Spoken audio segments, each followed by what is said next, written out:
From an early age, we're taught the benefits of hard work. What you don't hear much about is the real value of doing nothing. With Susan Spencer, let's all take it easy. For most of her working life, Celeste Headley never made any time for any time off. I used to say I can outwork anybody. That used to be like my calling card. A single mother, at one point she was balancing childcare with 7 different jobs.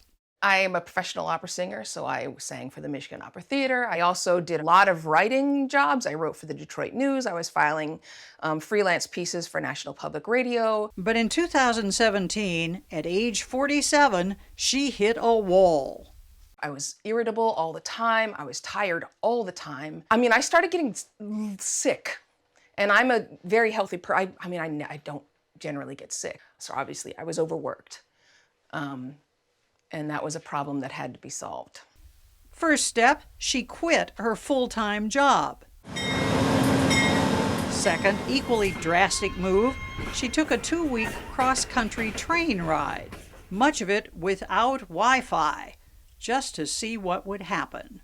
For the first 3 or 4 days, it was panic. You know when you leave your house and you realize you don't have your cell phone on you and you're like, but eventually it just started to feel okay. By the time she got home, she'd had an epiphany. Idleness, leisure time, is necessary for our own health and well-being. The title of Headley's recent book says it all, but she argues social pressures make doing nothing hard to do. After all, we might be accused of the dreaded sin of laziness. If somebody's lazy, right, they're not earning their place in society. They're a bum. So you think laziness has become a bad word? Yeah, absolutely. How did laziness get such a bum rap? Laziness gets a bum rap from religion, it gets a bum rap from capitalism, it gets a bum rap because we are trying to be productive in our lives. And productivity is the real priority in America, says Professor Lonnie Golden, who teaches economics at Penn State Abington. The big payoffs in the U.S. are making yourself available for a promotion or building your own business from scratch. So there's many good rewards from that. But there's no reward for being lazy. There's no reward for being lazy, I think it's fair to say. When you're at your high school reunion, you don't want to be saying, I've been doing nothing. According to a recent survey, Americans value hard work over just about everything else, including self-fulfillment, marriage, patriotism, religion, and tolerance for others. Even retirees have a hard time doing nothing. It gets to be what's called the conspicuous busyness, like, hey, look how busy I am and look how much time I'm spending. Maybe it's volunteering, but it should be okay to say I'm retired. And as a result, I can be lazy when I feel like being lazy. But it's not. Because we're in this cult. This anti-lazy cult. Yeah, we have all been basically brainwashed to believe that we have to work hard or we're not of value. Which may explain why employers seem to love employees who say they can multitask. Really, what could be less lazy? We hear this all the time. Businesses ask candidates, are you good at multitasking? And they want to hear yes. But what they should want to hear is no. People are motivated, people want to get ahead, it's understandable. Professor Earl K. Miller, a neuroscientist at MIT's Picower Institute for Learning and Memory, has sobering news for a culture obsessed with juggling jobs. Our brains are very one track. We can hold only 1 or 2 thoughts in mind at a time. That is it. We're very single-minded. You mean it is physically impossible to multitask? I mean, it is physically impossible to multitask. Our poor brains, when struggling to multitask, instead simply slow down and make mistakes. A far better plan, says Professor Miller, is to try doing no tasks at all. You know, a lot of times some of your best thoughts come to you when your conscious mind is out of the way, when you allow these unconscious thoughts to bubble up, right? And sometimes it's good to be lazy not lazy, but to tune out a bit and let these thoughts bubble up. That advice is a way of life at the 93-year-old Institute for Advanced Study, an academic research center in Princeton, New Jersey, where remarkably, doing nothing does not have a bad name, says director David Nuremberg. What's a typical day like? There isn't a typical day. You can do whatever you want. The day is yours. When not gathering for tea each day, scholars may take a walk in the woods, sit by the pond, or even nap. We all need space for non-intentional activity, non-intentional thought, contemplation. That's why weekends exist. I think that's why so many of our faith traditions have introduced days of rest. But we think of that as being lazy. I think it's a crucial part of being human. Not to imply that anyone's slacking off. The Institute has been an intellectual home to Albert Einstein, J. Robert Oppenheimer, and 35 Nobel laureates. Some of the most productive and renowned people in history worked maybe 4 hours a day. Charles Dickens, Charles Darwin, Henri Poincaré. I mean, these are people who had a focused time of 4 hours, and the rest of the time, what were they doing? They were dining, they were sitting in the garden, they were hanging out with friends. They were being lazy. Yeah, to our 21st century eyes, yeah, they were being lazy. To them, they were living their life. My friends definitely see me more. And Celeste Headley wants when all they of come and us visit, I have to time start to do living stuff. our lives too. Yeah, of course you take vacation. So if you had one message about laziness, what would it be? The most successful animals on the planet are the laziest. Think about how long lions lie around on the savannah. And when they need food, there's a burst of energy and activity, and they get it, and then they go back to lying around. If you look at the apex predators, some of the most successful species on planet Earth, they spend a good amount of their time doing nothing at all.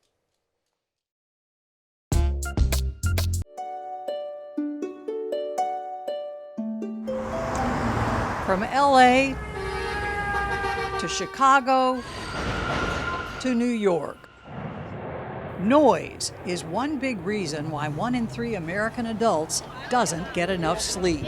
You might have an upstairs neighbor that has loud shoes, garbage trucks at 3 in the morning, ambulances, fire trucks.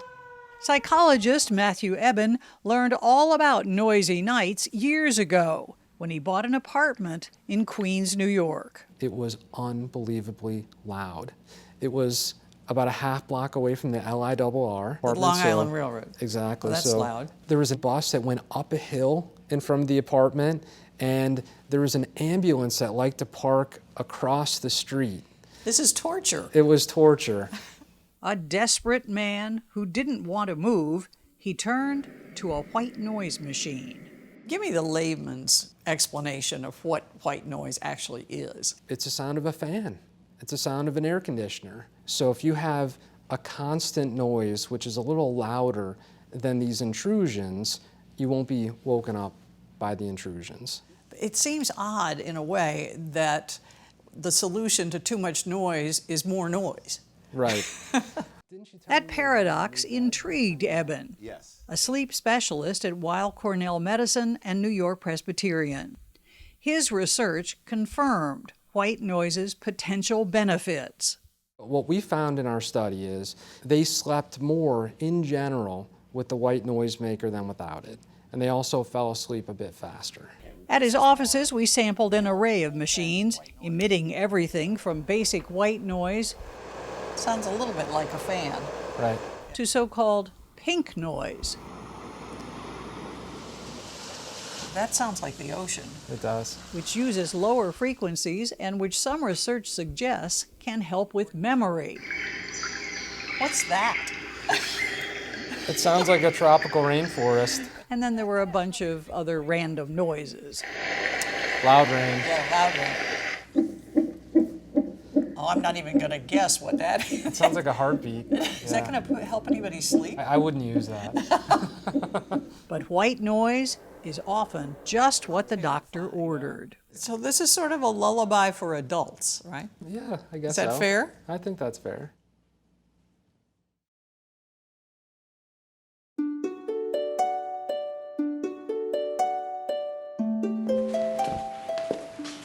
Kyra Blackwell would be the first to tell you that she's got a dream job. When you meet somebody and they say, well, what do you do for a living? What do you tell them? I tell them that I sleep for a living. That's the life of a professional mattress tester, which is what she does for Wirecutter, the New York Times product recommendation site.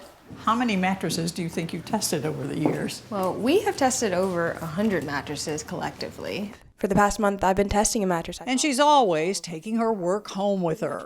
My job entails me having movers bring a mattress into my home, swap out the one that I already have so I can sleep on it for at least a week and really assess if it's a mattress that's worth recommending to people. It would almost seem that when you got up in the morning, your work was over.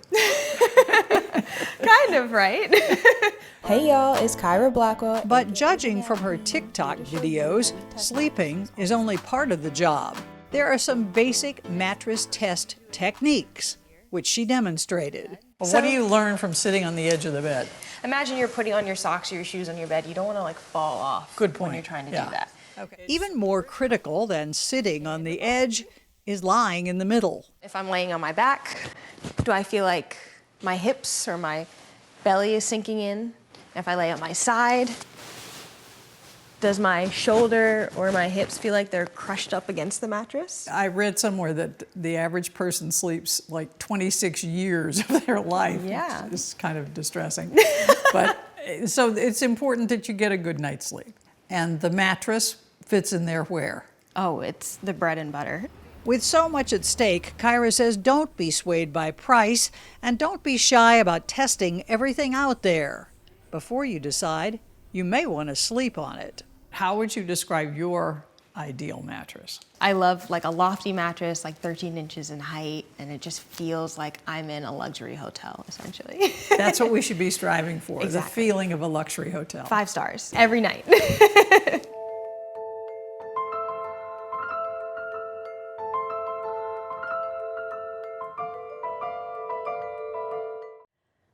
Sometimes you can't avoid a sleepless night, even in a bedroom as spectacular as this one. We've asked our Susan Spencer to go in search of a perfect night's sleep. And to begin, she says, divide and conquer.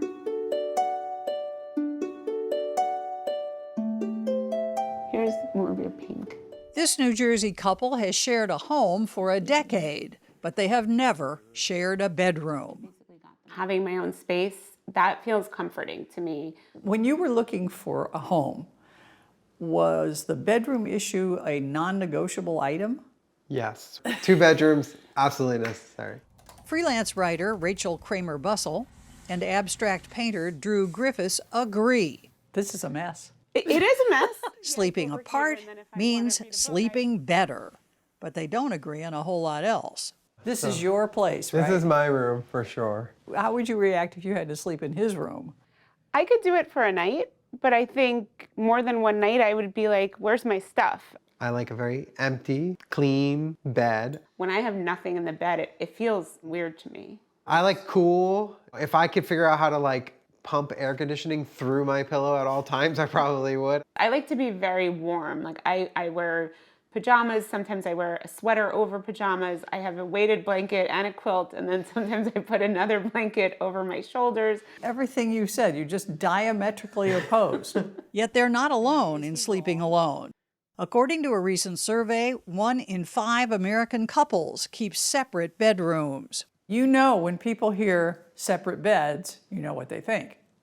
Yes. Oh, that we're not Intimate. madly in love with each other? That's one thing. Yeah. I No. think And they are. think, what about sex? Well, that's what my room's for. Yes. I think in our society, there's a stigma around sleeping apart, almost as if, if you don't sleep in the same bed, there must be something wrong with your relationship. But there's no reason why you have to share the same surface while you're unconscious for 7 hours. Maybe not, but Jade Wu, a Duke University sleep specialist who's written a book on insomnia, says patients are frequently surprised by her advice. How often do you actually recommend to couples that they sleep apart? About 24% of the patients I have, the number one red flag for me is when a middle-aged or older woman tells me that her husband snores like a freight train. That must happen every day, many times. Which brings us back to Rachel and Drew, who say snoring is one more reason they sleep apart. But at the end of the day, sleeping apart may be what's kept them together. Can you ever foresee a day when you would walk into your one beautiful bedroom and you had to share? I mean, not if we have a choice. I think it would be too jarring for each of us to give up our separate spaces. They're like sanctuaries. Definitely. Time is short, so without further ado, here's David Pogue. Here are 3 fun facts about daylight saving time. First, Benjamin Franklin did not invent it. He did write a letter to the editor in 1784 complaining about people who sleep past sunrise, and he suggested firing cannons in the street to wake them up. It was a joke, people, a joke. He also suggested taxing people who close their shutters in the morning and putting a limit on how many candles you can buy. A joke. Second fun fact, the actual inventor was a New Zealand entomologist who wanted more daylight for hunting bugs. He suggested a 2-hour shift every season. Count your blessings. And the third fun fact, it's actually daylight saving time. No S. It's just like money-saving coupons or life-saving treatment. Daylight saving time. And yet, oddly, we don't use a hyphen in daylight saving time. Okay, maybe that fact wasn't super fun. Anyway, the idea behind daylight saving time is to shift the time we wake up, go to work, come home, go to bed, so that we have more daylight hours at the end of the day. Kids can go outside and play, grown-ups can shop. Trouble is, shifting our schedules like this is a body clock disaster. Study after study shows links to more heart attacks and strokes, more car crashes, more workplace injuries, more deer strikes, more headaches, more depressive episodes, and lower SAT scores. And maybe worst of all, every time you switch, TV viewership drops. I mean, basically, you're jet lagging yourself twice a year. No wonder most Americans would like to eliminate the clock swapping altogether. So this very year, the Senate passed a bill that would make daylight saving time permanent. In a bipartisan vote. I know this is not the most important issue confronting America, but it's one of those issues where there's a lot of agreement. So yes, let's make daylight saving time permanent. I can't think of anyone who would object. Yeah, but you don't have to walk to school in the pitch black, Dad. Okay, I can think of some people. I mean, honestly, from a health standpoint, the best idea isn't making daylight saving time permanent.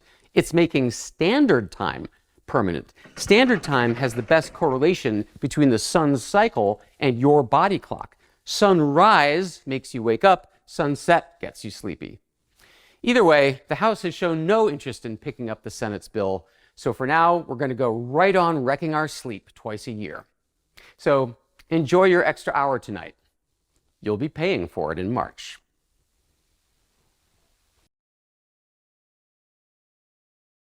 Consider this a wake-up call. If you're like millions of other Americans, you're probably losing out on hours of sleep. And COVID-induced stress is only making matters worse. Here's Susan Spencer. So, welcome to the climbing closet below the stairs where I record the podcast. California podcaster Drew Ackerman has lost a lot of sleep, worrying about losing a lot of sleep. How long have you struggled with insomnia? My troubles with sleep and insomnia started when I was in 5th and 6th grade, and I would spend all night worrying, what's wrong with me that I can't fall asleep? Why can't I just turn my brain off and fall asleep? And It's a question that years later he still can't answer. the night goes on and on and on and on. It drags, and then you're there alone with your thoughts. So in 2013, Drew decided to share those thoughts and perhaps help fellow insomniacs with a podcast he calls Sleep With Me. You up all night, tossing, turning, mind racing. In dulcet tones, he tucks in the sleep-deprived, inching toward dreamland with long, rambling monologues. So I said, wait a second, I have cold day-old oatmeal in my refrigerator in a bowl, and I have a waffle maker here. Signifying nothing. There was probably a salad bar, because, oh boy, 80s and the 90s were like salad bars were the thing. These are not stories in the sense that they have a beginning, a middle, and an end, right? There's stories that have a middle, beginning, and an end, but the middle part is so tangential that most listeners never get to the end. But with a whopping 3 million downloads a month, Sleep With Me is a sleeper hit. No surprise to Professor Sharon Bowman, Chair of Counseling Psychology at Ball State University in Muncie, Indiana. What is your definition of insomnia? Being unable to either go to sleep easily or to remain asleep for a significant period of time. So how much sleep did you all get? Professor Bowman advises clients and students on their sleep. Someone told me yesterday she went to bed at 11, she fell asleep at 5 a.m. Ouch. Yes, exactly. And the pandemic has only made things worse. 1 in 3 American adults says it's affected sleep quality. I think this is being referred to as coronasomnia. Yes. I think there are so many stressors and worries right now, it is much harder for people to do the sleep hygiene they need to do. Sleep hygiene is just a fancy way of saying keep a bedtime routine and stay away from electronics at night. If only Professor Bowman herself could follow that advice. I will fall asleep reading or watching television probably around 9:30, 10 o'clock. I'll wake up around 11:30. It's that move from chair to bed that becomes difficult. Once I get up and go to bed, I'm wide awake again. Which may be why she's known for sending emails at 3 a.m. The fact that you, as a psychologist and as somebody who counsels other people about insomnia, that you have these habits may speak to how intractable this is. I think it does. I completely agree with you. We live in a society that makes money by keeping people awake. Our 24-hour culture is keeping us up, says UCLA professor Jennifer Martin, a spokesperson for the American Academy of Sleep Medicine. There's a reason why streaming video doesn't just shut off at the end of the episode. It just goes on to the next one, right? You know, some streaming video executives have famously said that they're in competition with sleep. Yeah, and they're winning. Also competing with sleep, a warped work ethic. Thomas Edison said sleep is a criminal waste of time. I think that this has almost become a badge of honor. And then there's this weekend's pesky spring ritual of pushing the clock ahead. Daylight saving should be a thing of the past. When we changed the time in the spring and people lose an hour of sleep, there are more car accidents after that. What is the impact of cumulatively just not sleeping enough? We see chronic sleep deprivation linked to things like cardiovascular disease, cancer, obesity, a whole host of health disparities that sort of fall along the same lines that we're seeing for sleep disparities. It's even worse for African Americans, says Fordham University psychology professor Tiffany Yip, who studies racial sleep discrepancies. Quite consistently, Black Americans are sleeping less than any other racial ethnic group. How big are these disparities? We found an hour difference. So Black Americans were sleeping an hour less than Asian, Latinx, Indigenous, and white individuals. That's an entire night's sleep lost every week. Professor Yip puts some of the blame on the stress of racism. How does discrimination play into insomnia?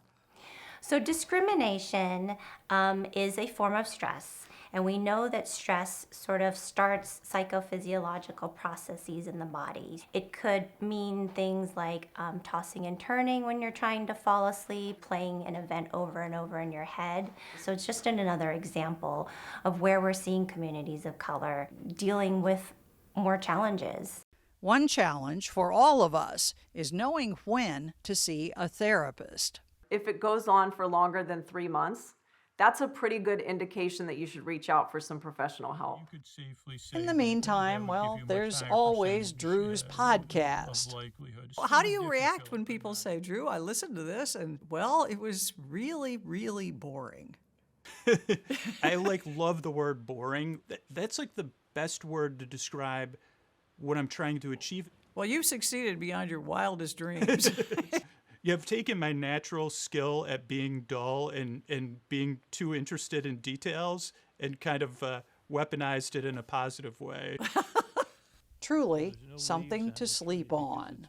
If I can help that one person fall asleep and their day is better tomorrow, I mean, it doesn't get better than that for me.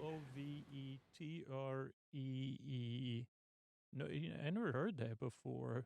They don't have any odes for this tree, but it's a tree near you and me. Let's start walking here. We're walking down this street of mine, and it's important. Catching some Z's is one way of saying you're taking a nap.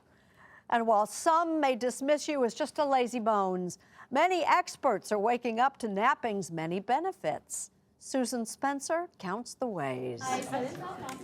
CEO Brian Halligan admits it. He sleeps on the job. So describe your naps. I typically take them in the afternoon after lunch. They're a half hour long. His naps even find a place on his calendar. It wouldn't be out of the question for your schedule to say 9 o'clock budget meeting, 11 o'clock finance meeting, 12:30 my nap. Yes, more like 1:30 or 2 my nap. But it's considered a normal part of your day. Yes, almost every day. Almost every day? Yes. Whoever said you snooze, you lose never met Halligan. The Boston area tech company that he and a partner founded now has 3,300 employees and is worth $8 billion. People are surprised that the head of an $8 billion company is sleeping his way through the afternoon. It's only a half hour. But it may just be the most important half hour of his day. Some of my best ideas I've had are when I'm kind of falling in and falling out of sleep. And it's like that eureka moment. Describe for me what it is about this process that you think somehow invigorates you, I guess. I have this impression in my mind of when I fall asleep, there's this little tiny man with a mustache and a broom and like a dustpan, and he goes around and he like cleans up inside my brain. So when I wake up, it's like a clean room, and I'm like very energized, and my mind is open, and I'm ready to receive more information and process it in a much better way. And you are not at all self-conscious about talking about the man with the broom. No. The best window for a nap is actually the mid-afternoon. So 3 o'clock in the afternoon? Perfect. Dr. Charles Seisler heads up the sleep medicine division at the Brigham and Women's Hospital in Boston, and he's a big fan of naps. If I'm at work and I take a nap, am I going to be performing better after that nap? You will, because actually you will consolidate some of the information you learned during the daytime, and you'll be able to remember it better after that nap. Just ask the folks at NASA. They found that pilots who napped an average of just 26 minutes improved performance by 34%. And other studies link napping to better cognition, sharper memory, less frustration. And if your boss comes along? You can explain to your boss that this is how you're keeping your performance at its best. Good luck with that one. But in 2013, Dr. Seisler made that very pitch to the Boston Red Sox, who worried that lack of sleep was hurting their game. His advice? Put a nap room in the clubhouse. Once the nap room was finished, did anybody bother with it? They use it? Oh yeah, in fact, you couldn't get in because it was so popular with the players. It hasn't happened! You may recall that later that season, the well-rested Sox won the World Series. This is just amazing. And their sleep doctor got a championship ring. Has your name. Right, it has my name, which is kind of cool. What it should have are a bunch of little Z's. Right. The Red Sox joined a long list of celebrated nappers, from Leonardo da Vinci to Eleanor Roosevelt to John F. Kennedy. Winston Churchill, he believed in not holding back. Fueled by a breakfast consisting of brandy, among other things, he would routinely take a nap from 2 to 4. This is during the war. Get under the covers, take off his clothes. This is not just falling asleep on a couch. And we won the war. Precisely. Virginia Tech professor Roger Ekirch is a sleep historian. He says that until the 18th century, most Europeans and North Americans slept in 2 separate chunks. Generally, people went to bed between 9 and 10 p.m. Okay, that's kind They of slept normal. for 3.5 hours. They awakened not long after midnight. And then they do what? People reflected upon dreams, they meditated, they prayed, there were special prayers. For how long did they stay awake before they enter the second phase? Up to an hour or so. The Industrial Revolution and its emphasis on productivity ended all that. Our attitude towards sleep changed. Sleep became associated with lethargy. The stigma stuck. According to a new CBS News poll, 1 in 5 Americans thinks napping is a sign of laziness. Why do you think naps have such a bad name? Well, I can quote Ben Franklin. Up, sluggard. Sluggard? Up, sluggard, sleep not. There's more than time enough to sleep in the grave.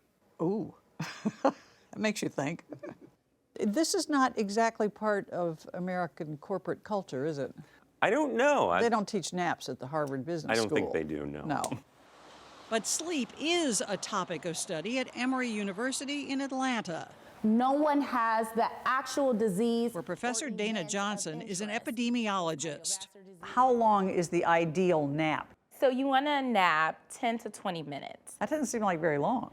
She says naps are okay. Just don't snooze your life away.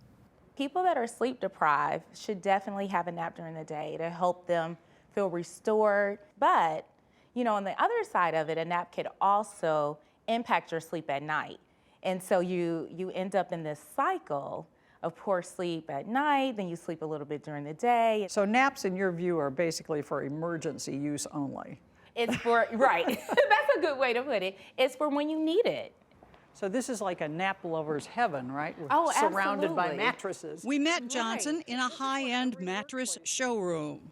In a country where naps are shunned, sleep-deprived Americans searching for shut-eye spend almost $30 billion a year on everything from weighted napping blankets to sleep-enhancing pajamas to, well, this. Slipping on the ostrich pillow envelops your head in a cocoon of comfort. No ostriches needed for Brian Halligan's naps, however.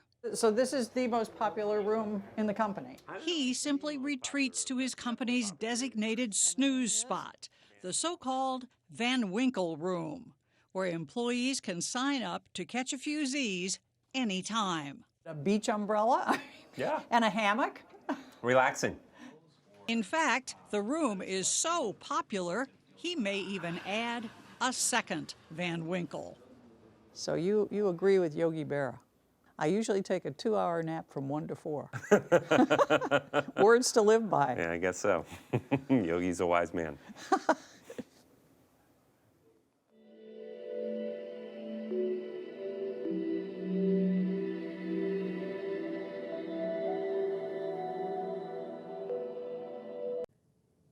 Staying awake is overrated.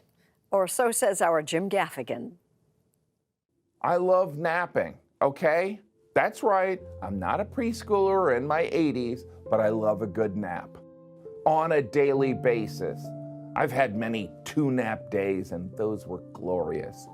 A nap is one of the first things I think about when I wake up. It goes, where's coffee? Then, when can I go back into that nice bed? A nap is what I worry about when I can't fall asleep at night. As I toss and turn, all I can think is, this is gonna mess up tomorrow's nap timing. I used to be embarrassed by my daily nap habit. I try to hide it or justify it. See, as a stand-up comedian, it's necessary to peak late at night, so I need to nap during the day. Granted, most of the people in the audience at my shows don't get to nap, and they seem fine. Eventually, I realized I just need a nap. Or, well, I behave like a cranky toddler that has missed his nap. My heroic wife understands this. Sometimes she'll bring up my nap like it's an antipsychotic drug I take. Did you get your nap today? Or, after this, maybe you should go and nap. I've politely asked her to not bring up my nap in front of people I respect. I guess I'm afraid people will think I'm lazy for disappearing and sleeping halfway through the day. Maybe there's an explanation. Maybe I need a nap because I'm from Spain. You see, I'm just having a siesta. I knew there was a reason why I love churros.